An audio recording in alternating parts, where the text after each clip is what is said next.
Hello everyone, welcome to Anjali home point. ఈరోజు వచ్చేసి ఆల్ది dress టాప్ని ఇంట్లో చాలా ఈజీగా మన డ్రెస్ని మనమే ఎలా మెజర్మెంట్స్ తీసుకొని స్టిచ్చింగ్ చేసుకోవాలో చూపించబోతున్నా అండి. ముందుగా లైనింగ్ని ఫోల్డ్ చేసుకోవాలి. లైనింగ్ వచ్చేసి నా సైడ్ క్లోజ్గా ఉంది, ఆపోజిట్ సైడ్ ఓపెన్గా పెట్టుకున్నాను. డ్రెస్ లైనింగ్ను వచ్చేసి 4 మడతల మాదిరిగా ఫోల్డ్ చేసుకొని పెట్టుకోవాలి. అదేవిధంగా ఆల్ది డ్రెస్ని కూడా ఇలా లోపలి వైపు అంటే ఆపోజిట్ సైడ్ ఉంటుంది కదా, లోపలి వైపుకు వీడియోలో చూపించినట్టు ఇలా ఫోల్డింగ్ చేసుకొని లైనింగ్ మీద నీట్గా అడ్జస్ట్ చేసుకొని పెట్టుకోవాలి. ఎక్కడ కూడా ఎగుడు దిగుడు లేకుండా కరెక్ట్గా నీట్గా ఫోల్డ్ చేసుకొని పెట్టుకోవాలి. అప్పుడు మన కటింగ్ బాగుంటేనే డ్రెస్ స్టిచ్చింగ్ అనేది చాలా ఈజీ అండి. డ్రెస్ కూడా నీట్గా వస్తుంది. సో కటింగ్ అనేది మెయిన్ ఇంపార్టెంట్ అనమాట. సో ఇలా పెట్టుకొని నేను ఈ వీడియోలో చూపించినట్లు ఇలా మార్కింగ్ చేసుకుంటున్నాను. సో ఆల్తీ డ్రెస్లో వాళ్ళు నాకు కొంచెం క్రాస్గా ఉండే విధంగా ఇచ్చారనమాట కట్స్. సో నేను అందుకే ఇలా క్రాస్గా మార్కింగ్ చేసుకున్నాను.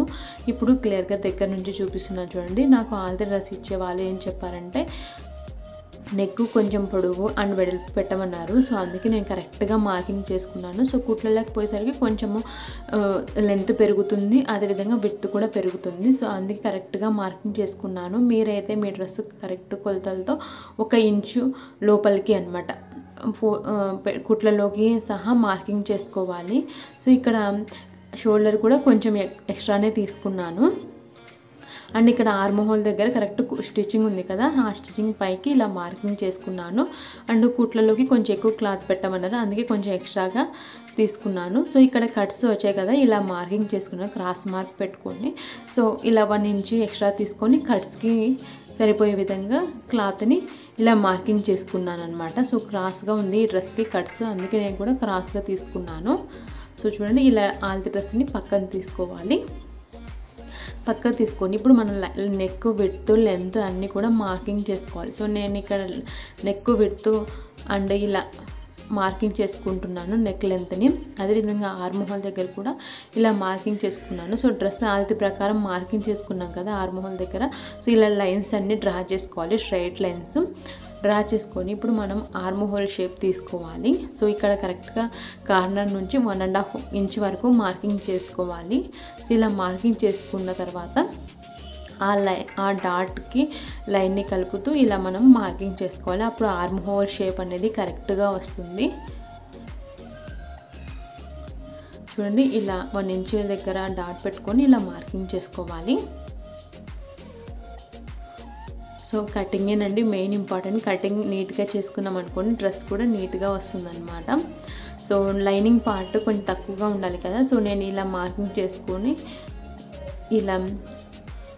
చేసుకొని కట్ చేసుకుంటున్నాను. సో లోపల లైనింగ్ మనం మెయిన్ ఫ్యాబ్రిక్ అంటే తక్కువగా ఉంటుంది కదా, అందుకే కొంచెం తక్కువగా తీసుకుంటున్నాను అనమాట.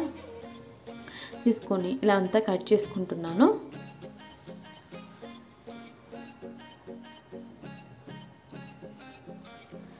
సో నేను నెక్ డ్రా చేయడం లేదండి, అంటే నెక్ నేను కట్ చేయడం లేదు. సో ఇప్పుడు front part back part separate చేస్తున్నాను. చూడండి, నా వైపుకి ఇందాక ఇలా పెట్టుకున్నాను అనమాట క్లోజ్ సైడ్, ఆపోజిట్ సైడ్ వచ్చేసి ఓపెన్లో పెట్టుకోవాలి. సో ఫ్రంట్ పార్ట్ పక్క తీసాను. ఇప్పుడు బ్యాక్ పార్ట్ మెజర్మెంట్స్ తీసుకున్నాను.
లైనింగ్ని మెయిన్ ఫ్యాబ్రిక్ మీద ఉంచుకోవాలన్నమాట ఈ విధంగా. సో ఎక్కడ మడతలు లేకుండా నీట్గా అడ్జస్ట్ చేసుకోవాలి క్లాత్ని.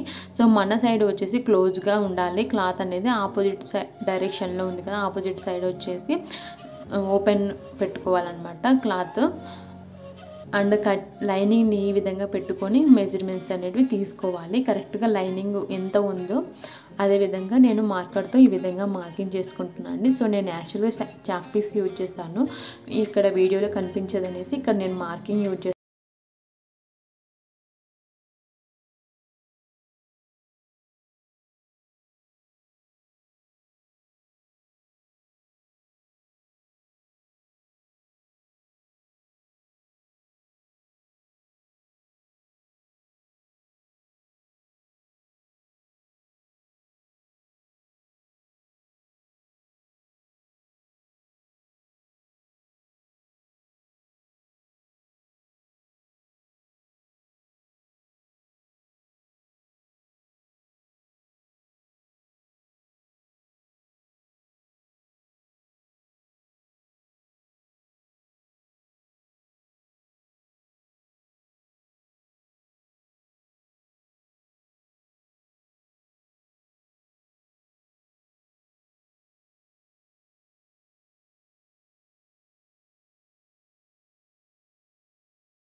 మార్కింగ్ చేసుకుంటున్నాను. Neck length and width marking చేసుకొని అదే మెజర్మెంట్స్లో ఇలా నెక్ షేప్ డ్రా చేసుకున్నాను అనమాట.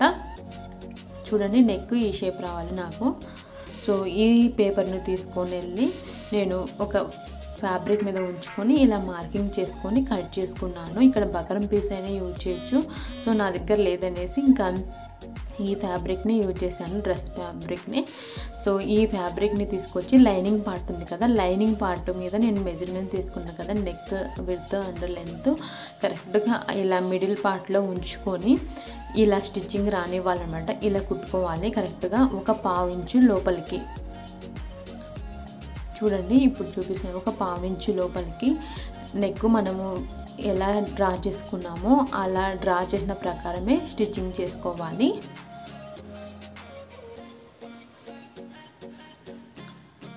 అది కూడా లైనింగ్ ఫ్యాబ్రిక్ మీద ఉంచుకొని డ్రా చేసుకొని ఇలా మనం స్టిచ్చింగ్ చేసుకోవాలి. తర్వాత మెయిన్ ఫ్యాబ్రిక్ మీద ఈ విధంగా వీడియోలో చూపించినట్లు మెయిన్ ఫ్యాబ్రిక్ మీద కూడా ఉంచుకోవాలి.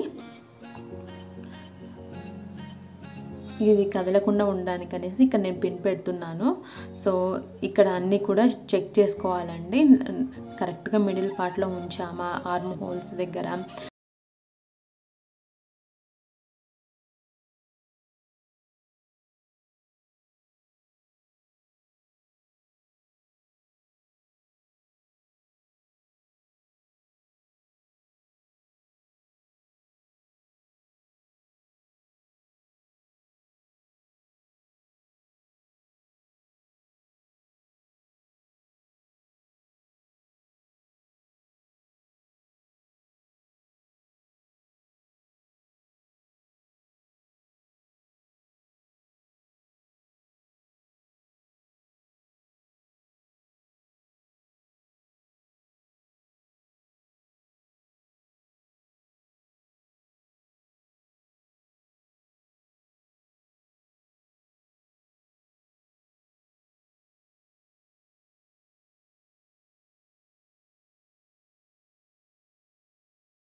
పైన మెయిన్ ఫ్యాబ్రిక్ని ఈ విధంగా ఉంచుకోవాలన్నమాట.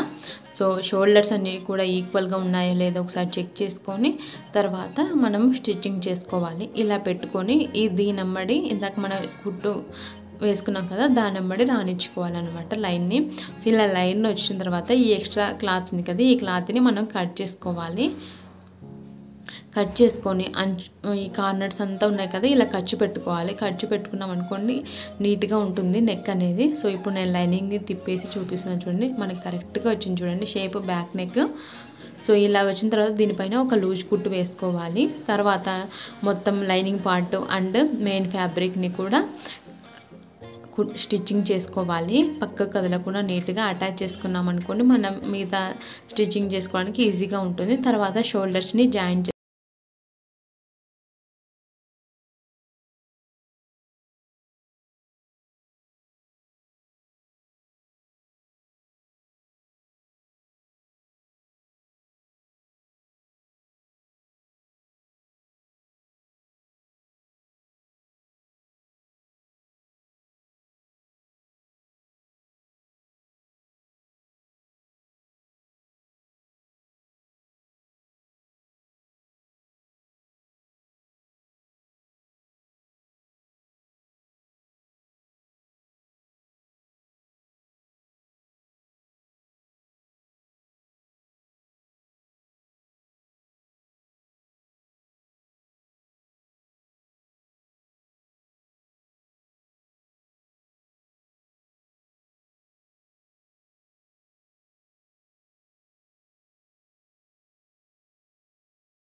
సో ఇలా స్టిచ్చింగ్ చేసుకున్నాం అనుకోండి డ్రెస్ అనేది మనకి ఫిట్ అవుతుంది, నడుం దగ్గర అందుకు లూజ్ లేకుండా కరెక్ట్గా ఫిట్ అవుతుంది అనమాట. సో తర్వాత ఇంకో స్టిచ్చింగ్ అదే విధంగా వేసుకుంటున్నాను. సో డ్రెస్కి అటు సైడు ఇటు సైడు మనం ఎక్స్ట్రా 3 స్టిచెస్ అనేది వేసుకుంటాం కదా, సో అలా 3 స్టిచెస్ అనేటివి వేస్తున్నాను అనమాట. సో కరెక్ట్గా ఇక్కడి వరకు ఎండింగ్ చేస్తున్నాను ఈ స్టిచ్ని కూడా, ఎందుకంటే మనకి కట్స్ దగ్గరికి కరెక్ట్గా ఉండాలంటే మనం ఎక్కడైతే మార్కింగ్ చేసుకున్నామో అక్కడికి స్టిచ్చింగ్స్ అనేటివి రావాలన్నమాట. ఎందుకంటే మన కట్స్ దగ్గర కొద్ది క్లాత్ని లోపలికి ఫోల్డ్ చేసుకోవాలి, అందుకే నేను 3 స్టిచెస్ని కూడా ఇక్కడ ఒకటే చోట ఎండింగ్ చేశాను అనమాట. సో చూడండి ఈ విధంగా ఎండింగ్ చేశాను 3 స్టిచెస్ని కూడా. సో మనకి కట్స్ దగ్గర వచ్చేసరికి ఈ విధంగా మనం క్లాత్ని ఇలా ఓపెన్ చేసుకొని స్టిచ్చింగ్ చేసుకుంటాము. సో అందుకే 3 కూడా స్టిచెస్ అంటే ఒకటే చోట ఎండింగ్ చేసేసాను. సో డ్రెస్కి అటు సైడ్ కూడా ఈ విధంగానే మార్కింగ్ చేసుకున్నాను అనమాట. Arm whole, hand loose and cuts దగ్గర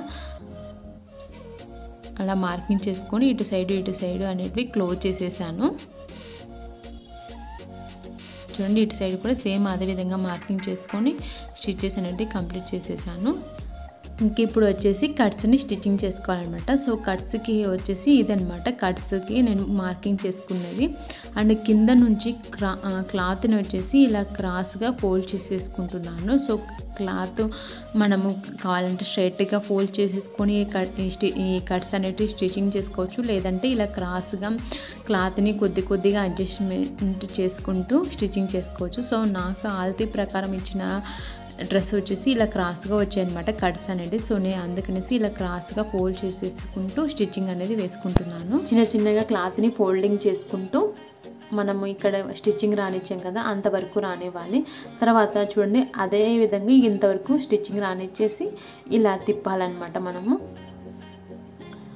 సో మనం 1 ఇంచ్ వరకు మార్కింగ్ చేసుకొని కరెక్ట్గా స్టిచెస్ అనేటివి అంతవరకే రానివ్వాలన్నమాట. అప్పుడే మనకి కట్స్ షేప్ అనేది నీట్గా వస్తుంది, కట్స్ కూడా నీట్గా వస్తాయన్నమాట. సో కింద క్లాత్ కరెక్ట్గా ఉందో లేదో చెక్ చేసుకొని ఇలా స్టిచ్చింగ్ రానివ్వండి. తర్వాత ఇలా స్ట్రైట్గా కొద్ది వరకు రానిచ్చేసి క్లాత్ని ఈ విధంగా ఫోల్డ్ చేసుకోవాలి.